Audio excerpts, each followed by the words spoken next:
Hello, hello. I am feeling fruity today, so we have grapefruit and wild orange. And true to Mercury retrograde form, as I came to record this just now, I had not enough space on my phone and have just had to go on a deleting tirade. So remember that can be a Mercury retrograde thing. The good news is Mercury will station direct at the end of the week. We still have the post shadow of Mercury retrograde, and of course at the end of last week we already had Mars station retrograde. So we are still very much retrograde-y, but this is our one and only week of both Mercury and Mars retrograde. So just take a moment to feel into that. Mercury will station retrograde on Gemini full moon at the end of the week, which is also a big deal because Mercury rules the Gemini full moon. So we have got some focus on both ends. I love this for a Gemini crystal because it's a double terminated soulmate crystal. Soulmate because there's two of them, 2 points, and double terminated both sides. So that's very mercurial and Gemini. And then a little rainbow and some grounding for much needed grounding and hope and color. So let's take a look. Remember, this is not a personal reading. You are going to choose a number between 1 and 4 to get your slightly more personalized slant on the week. But this is a collective reading. And if you're looking for a personalized reading, please do get in touch and I can certainly do that for you. In the meantime, pick a card and let's dive in. Bloop. There. Okay. So that is the full reading this week. And you can see that we have one major arcana at the beginning of the week, the Hanged Man. It's the 12 card.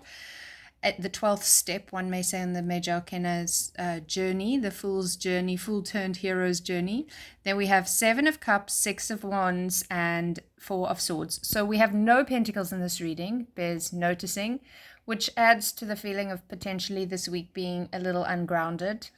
And perhaps you could add the pentacles to your life or the earth element to your life by making sure to practice your grounding techniques, whatever those are for you. Maybe it's walking barefoot, maybe it's getting out in nature, maybe it's breath work, maybe you feel very grounded after you've had a shower. I mean, those are obviously connecting to other elements as well, breath work being the air and water for a shower. But as long as it is something that leaves you feeling grounded, you are connecting and grounding and earthing yourself, which is really, really important. The Hanged Man is a very watery card, and it goes straight into the 7 of Cups, which is definitely a water card. And Hanged Man also has a strong association to Neptune, and Neptune in the sky right now is in Pisces and has been for almost 14 years. And will be beginning in 2025 his exit from that sign into the first sign of the zodiac, fiery Aries. So for me, this is a big nod to a bigger picture that is also happening, like with the double retrogrades this week, and with Neptune's actually just stationed direct in Pisces. Sorry, I had a brain fart there. In Pisces. And so he is very present right now as well, because when planets are at their stationing points, just as they slow down to station direct or retrograde, they're at their most powerful and most influential. And so that is where Neptune is right now.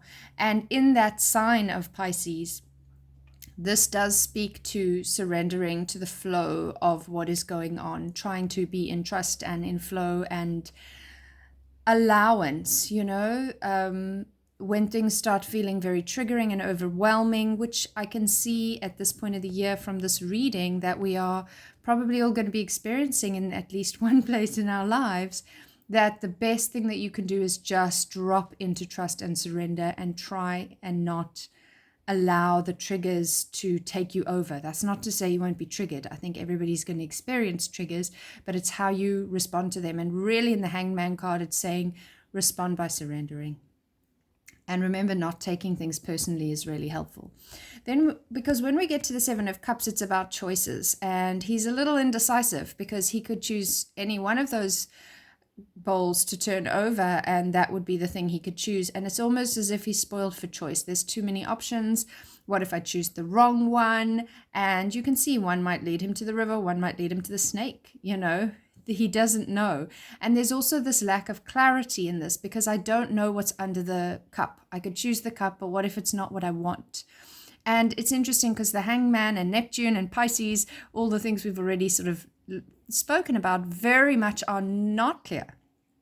And we may be feeling like, if I just knew the right way, if I just knew the answer to the questions, if I just knew how to get from A to B in the easiest, most successful way, then that's what I do, but I don't know.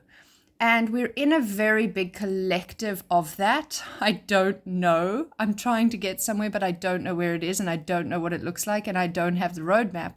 And that is a big theme for us collectively. That has been ongoing for a little while already and will continue for a little while. When I say a little while, I mean a few years. This is not a quick turnaround. You know, it's very much to do with those outer planets changing signs. Pluto now is in Aquarius, but it's taken him a few years to settle into that, and he's only just settling. And Neptune will be doing the same thing, and next year Uranus will also be doing the same thing, the dance across the lines. Even Saturn will be doing the same thing.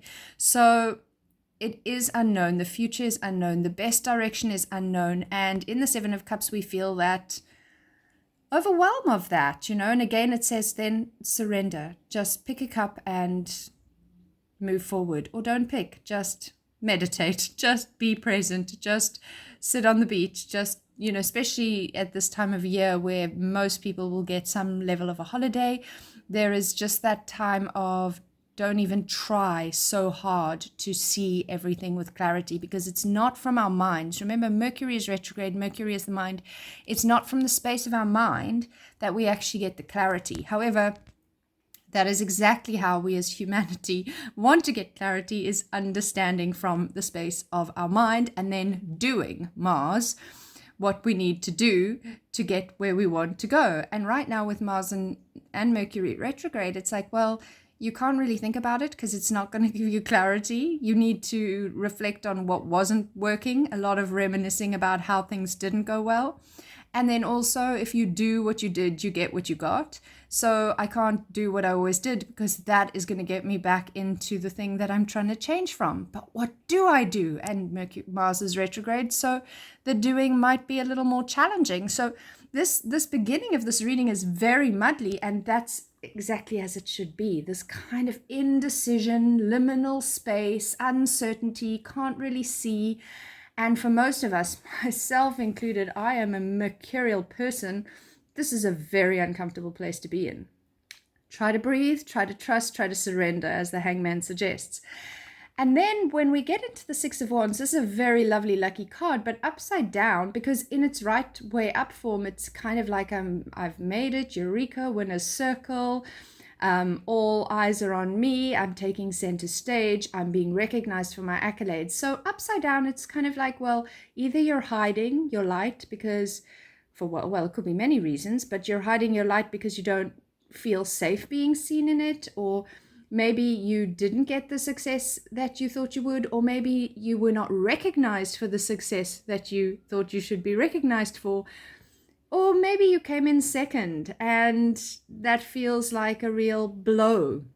It could be any number of these things in terms of not quite reaching that height, not allowing yourself to reach that height, other people not seeing you in that light. And really it comes right back to, actually, it doesn't matter how other people see me. I don't need to have comparisonitis. I need to tune into myself. I need to know, how do I see me? Because if I see me for the wonderful, valuable, shiny, open-hearted, honest, authentic, whatever, add your own words, that I am, then that's all that matters. And in protection here, it might be saying to us, protection being upside down, it might be saying to us that stop worrying about how others see you. Stop worrying about what heights you reach for the outside world, and start to tune into what you need to do to feel worthy of the winner's circle for yourself and yourself alone.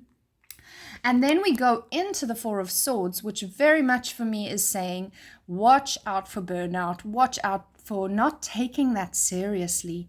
The mental effort, it almost feels, especially with that double retrograde, it almost feels as if you're in analysis paralysis. You're building towards anxiety, panic attacks, overwhelm, because you're trying to think in a way that gives you logic and reason and understanding, and it's not working. So you're trying even harder, and you are investing so much energy in trying to get your brain to go in a direction that it's not meant to be going right now, at the end of a long year where there's been so much to deal with. So you're putting too much into that. And then the same with Mars retrograde. You're trying to do things, just do them, anything, just do it, just get it done. But you're doing it in this kind of frenzied panic that you're not getting done what you need to get done. You're not getting to where you need to be getting. All of these things creating this, it's like being on a stationary bike and your mind is running as fast as your legs are pedaling, and yet you're going nowhere and you're getting no clarity. It's that, and it's creating burnout. And it feels like, especially with the Four of Swords upside down in protection, as well as the Six of Wands, that you might not be taking it seriously enough, and you are putting yourself at risk of a burnout or of something like a stupid accident, which could have easily been avoided if you listened to your body and slow down. If you tried to get out of your mind, goodness knows, I know myself, that is not an easy thing to do, but find your grounding techniques. Like we said earlier, find what grounds you, find what soothes you, what calms you, the healthy things. So don't drown it in a bottle of wine. Don't binge watch a season and then another season.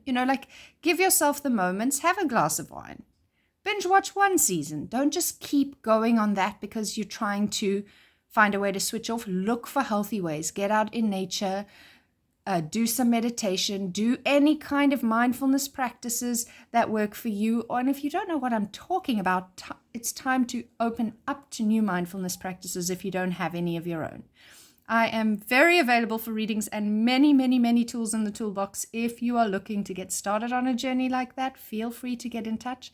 But it is paramount, or you are putting yourself at risk, which puts everybody you love at risk.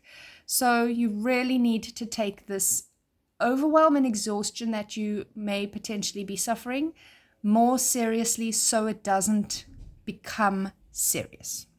I hope this has been helpful. I'm sending you much love for the week ahead, and a happy full moon in Gemini.